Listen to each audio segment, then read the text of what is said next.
I thought it'd be high time to talk about how the food plot is doing, since some of you guys watched the tilling video. Check out in my equipment playlist the very long tilling video of tilling this area and this area, and I planted Dominion hot chick, which is a mixture of clover and chicory. And yes, there's a couple little weeds right here, no big deal, I'll mow them again.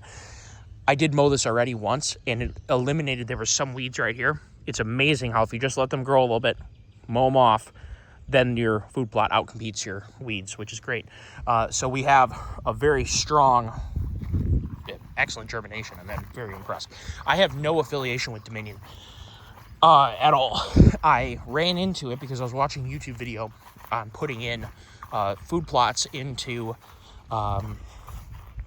shaded like trails and things like that, and that's something that I want to do and have done now at my cabin. And I was looking for a seed mixture for that, and because I can't always be at my cabin to check on it, I thought this year, because I was tight on time, I'm getting married this September, so this is going to be a tight year. This is why this is already in. I wouldn't normally have food plots already jazzed up in July. In my area, we have tons of food. There's no reason to attract a whole ton of doe to your property. Here's the thing. It's a farm field. There's navy beans on it. There's going to be doe here regardless. And that's what I was kind of thinking was, instead of killing myself in August, trying to do a lot of food plotting all at the same time in August, what's the downside of having this already going? That's a clover plot. I think it's 3 years old now, and it's only just gotten stronger and better. I've mowed it now twice. So we have a nice little angle deal here, and you can see my redneck blind right there. We're about 100 yards. If it's 90, so be it. We're about 90 to 100 yards from the redneck right now. And that stand has produced some decent deer for us and just some good hunting times. I really enjoy hunting in that stand. So now we have this reaching out over there. That redneck there is going to go on its stand this year about right there. So someone's going to say, why are you having everything so close? Well, here's the thing. You can see that the one window is kind of facing off that way. That window is kind of purposely facing this way. This is kind of a dead zone right here. And during bow season, the deer are very unpredictable here. They can come out from anywhere. So having the option, and we've kind of found that sitting there in the morning is not super productive. And of course, we would sneak out here right as day broke. We kind of stage up a ways away and watch us, make sure the field's clear before we walk out. But then we sneak in there, and sometimes you have pretty good options at 8 to 9:30, and if anything, a nice morning. But we're going to put the redneck right here because it's going to allow us to have bow control of this area, which is generally a hot spot, especially for morning, and even into the evening. Just sometimes deer don't tend to use this area sometimes, but then sometimes they love coming out right there. It just, it's kind of a crapshoot, and having more options, because this really is the prime area to be hunting on my property. Just given there's some houses probably 200 and 300 yards over this way and then over that way. So sometimes this is a great way for deer to come out. Other times it's not. Sometimes they bias a little farther this way. Sometimes they bias a little bit farther that way. Never really know. So having an option here is great. This is some leftover clover from last year's food plot. Last year we were in cover plot. It actually all got sprayed, and it's amazing that this has come back up the way that it has, because this was about 2 acres from there to there and then over to here, or actually it was over back that way farther, almost right where that redneck was, I should say. But this clover is left over from last year and came back up after the field had been sprayed, which is really interesting because the field was sprayed to about right there. So, kind of learning all the time about how this stuff works. Evidently, there was some dormant seed from it going to seed, like it's doing before, and it popped back up. So I got some extra clover right there. No big deal. I only seeded to this line right here. Well, as you can see, it kind of begins like right there. There's a good hard line of where I tilled, and it came up here regardless. But I'm very impressed with this hot chick. Hopefully the deer like it. As you can see, that area right there is excellent, and that's been fertilized by the farm field many times, then also had the cover crop on it. So this area right here is a better section of soil, where this is a little bit less good. I have put lime down. I have put 12-12-12 down. We're going to potentially put a little bit more fertilizer too down as we have a little bit of time and check how we're doing. We'll get around to that. The science of it is, I'm still learning that portion of it, but I think we have a fairly decent, like I said, I haven't done any work to this in like 3 years. It's wild how it keeps coming up. It's a very nice clover plot for sure. This is the this is Northwood's whitetail, but I'm trying to think about what clover it is. The Seclusion 360 is over here, and that had trouble germinating the first year. It came up, but it wasn't. It may have been me doing something wrong. You can also see the shade. I'm kind of thinking that Seclusion 360 may have been not happy with the shade that this little area right here gets. I wanted to show you. Well, we'll just keep walking because I mean, like I said, I'm not a food plot expert. I am still learning. There's a lot to learn, and I just don't know. I'm trying to understand, as somebody who has an engineering background, there's always a reason for everything, right? Or at least that's what our minds want there to be. And trying to learn all the different reasons is something. So I also tilled up over here because this is a shaded spot. As you can see, the shade, is really, like that. This got tilled up, or excuse me, this didn't get tilled up. This is the Seclusion 360 from about right over here. And it looks a little different. At the end of the day, it ends up, looking a little different, but doing the same thing. I haven't found it to be, and it could just be the pressure that's here. I haven't found it to be as heavy producing as the other clover blend, and I can't think about what that's called. So I also tilled up right over here because this was nothing before. Absolutely nothing. And this is the same mixture. This is that hot chick right here. I tilled all this up, planted it. As you can see, this is more of a shaded area, and it's doing really well, almost better than the unshaded area, which is really interesting and bodes very well for that hot chick. It's supposed to be a partial sun or less situation. So the more you learn, and like I said, I wanted to have a gauge this year to see how it was going to do at the cabin without me being there and checking on it. That is currently planted. I didn't do a walk around video because I finished it right before dark. And to be honest with you, there's not much to see until it greens up. So we will revisit that when I go back up there and hopefully find nice green up. I will say this came up, greened up looking like a food plot in about 7 to 10 days. It was looking pretty good. So I would say that the hot chick is and I got very lucky. I planted this into a rainstorm. It was followed up by extreme heat and monsoon rains, and it was kind of turbocharged from that point on. As you can see, some of this stuff we'll walk over there. I mean, that's like 2 feet tall. So over here, from here, and I tilled right there, forward is also the hot chick, and it appears to be doing really well. My theory here was to help entice them to walk this line, which might give me time in the redneck, and it may give me time in other stand locations as well, which, is always good. To be perfectly honest with you guys, I really enjoy this, and I'm kind of learning along the way. I'm no super fancy hunter. I'm no expert. I really enjoy hunting for what hunting is. And if it pans out that we get, or that I get, a nice buck this year, great. The thing is that I'm willing to put the work in irregardless of my success. I just enjoy it. I love watching deer, enjoy what I've created for them, and trying to learn a little bit about how they behave. Because white-tailed deer are really an interesting creature. So right here, obviously, you can tell either I failed. There's definitely fertilizer right there. Either I didn't do a good job seeding right here, or perhaps it's too shaded. As you can see, there's a heck of a tree cover right here. There's a chance that this is just too shaded, which is fine. A little bit of weeds. I'll bring the mower over here and wallop that down.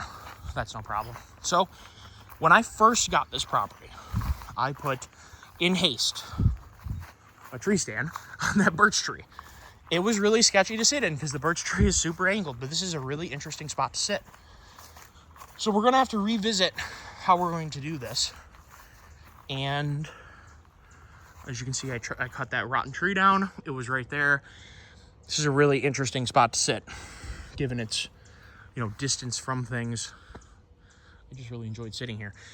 But you're kind of exposed, especially when the leaves fell off. So we got to come up with a better solution in the long run. But again, hot chick grew. It is in a nice little line. I'm hoping that it encourages them to walk this line as opposed to cutting in here or there, maybe just, you know, get some extra time seeing the deer.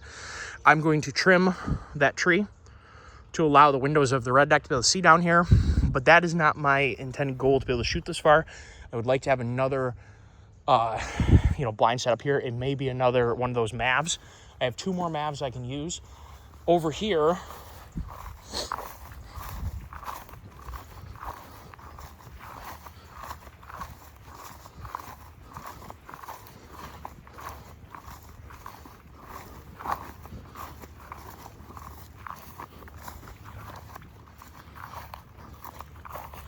they tend to come funneling out of here.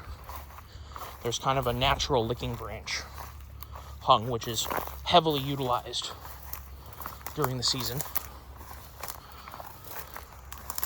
That or maybe I hung it, I can't remember. See right there? I think that's natural. I don't think I did that. They kind of funnel up through here. So I'm trying to decide how I want to utilize this, because it's an area that deer commonly come out of morning, evening, afternoon, you know, all of it, that I am not currently hunting adequately. An idea I had was to put the Mav right here so I could still see that way and shoot this way. I think that is high on my list of things to do. In fact, this week is mowing right there to put the Mav, tucking it in there. It would allow deer to commit before even being able to see me because of crap in the way, which is good. So we will see about that, and that would also afford us the ability to kind of hunt this area over here, which is way out of reasonable range of the redneck. So I don't really like hunting at long ranges. I kind of like being up with the deer. So of course a rifle can reach out a good ways, but you know, I tend to pass on deer in the field here outside of 80 to 100 with a rifle, only because there's enough deer in the area that I'd rather be more up close and personal and really get to see the deer while it's doing its thing and things like that. So, you know, I have my own way of doing things. I'm not saying that's the way everybody should do it. I kind of have this set up so that it's functional for bow season and for gun season, and of course with the range restrictions of a bow, it makes the added range from a gun very beneficial. There's a lot of opportunity, at least that we've been able to see, and of course we've passed on quite a lot, because there's a lot of times I make a big enough mistake when there's a big buck out there that I screwed up for myself. But each and every time I learn from my errors, you know. There's another stake right here, which I'm going to bring down here, because this was the old, where I just picked that up, is where the old food plot was. And that food plot only existed because the whole field was in rye. And if you want to joke or laugh about something, the entire season last year, I put in 2 acres of brassica and clover, and the deer tended to come out, take a bite of the brassicas because they're probably sweet and tasty. Then they'd walk out and spend 99.9% of their time in the rye, which is so interesting because rye is somewhat looked down upon as a food plot, only because, well, it's not as fancy as clover and brassicas. But let me tell you, the deer spent more time in the rye than they did in the clover or the brassicas. So with the deer honestly almost preferring the clover to the brassicas, except for one bite. They'd take it like a pre-dessert. They'd eat, and then they come back and take a post-dessert. It's just interesting. Deer are confounding creatures. So my plan this year is to turn to the simplest, least amount of time efforts to maximize or to minimize effort put in and maximize my relaxation as bow season comes. I have noticed that a lot of times I'm a little burned by October 1st. A lot of late nights getting things prepped and of course doing normal work too. So putting a lot of time into, you know, hunting stuff preseason is a little burning to me when it comes to bee season. So we're going to try and do a little better job this year with that, and try to decide where to put this. Now I am wearing my very tactical Crocs because it was the quickest thing I could slide on really quick. So I had an oopsies at my hunting property. I was wearing boots and I was stepping it in, and it cut right through the boot and cut into the side of my foot about a half inch. That was very painful. I spent the rest of the day walking around in a boot full of blood. So be very careful with these. Obviously, the ideal thing to do would be to pound them from the top. And of course, whenever I'm over here, I don't have a hammer on me. So keep that in mind. Be careful with stakes. It's amazing when you put some force on them, the ability they have to wreck your day. So here's a walk around the food plot. Hope you guys enjoyed that. We'll walk over actually before I quit. What we're going to do is leave this right here because I don't want to cut my crock and I don't want to cut my foot. I will come back and move that. I have these set up so that the sprayer has no chance of accidentally killing my food plot like last year. And this year, my hay got killed by the sprayer. So we're going to be a lot more aggressive with staking so that there's no risk of that happening.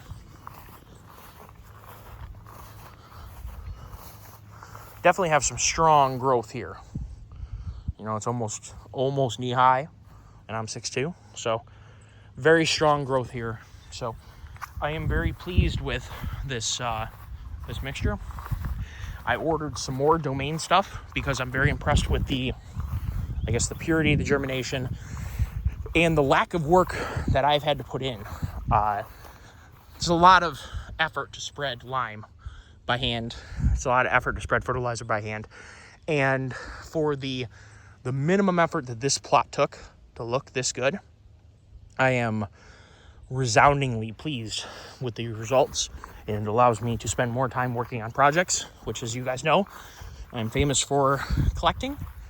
And I'm looking forward to this year's bow season because I'm going to try and be more rested and mentally there October 1st and try and capitalize early, because I've noticed here that if you don't capitalize early bow season,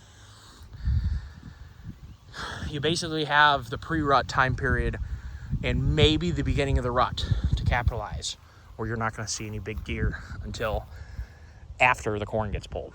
Basically, as soon as the deer start feeling pressured, they go in the corn, and you don't see it until the corn gets pulled. And last year we had 280 acres of corn about a mile that way, or 3/4 mile that way, maybe it was a half, I don't know, that didn't get pulled until like December. So you know darn well where all the big deer were. Hopefully you guys enjoyed the walk around and the talk, and if you want to see the tilling that made this happen, check out that video. I will put it in a link in the description of this video to try and do that, to make it easier if you guys want to see that. It didn't get as much attention as I thought it would, however, it got a lot of view time. So evidently there's not a lot of people that are super interested in watching a tractor work, or listening to a tractor work, watching a tractor work. But now that you've seen the result, perhaps there may be more interest in that, but we'll see. I make videos irregardless of how many views they get. I try and put on my YouTube channel what makes me proud to put up, and that's what I do. So hopefully you guys enjoyed it. Make sure you like and subscribe if you haven't been here before. If you are a returning viewer, I thank you, and I appreciate all of you. And if you are a first-time viewer, I appreciate you just the same. Take care all and have a wonderful day.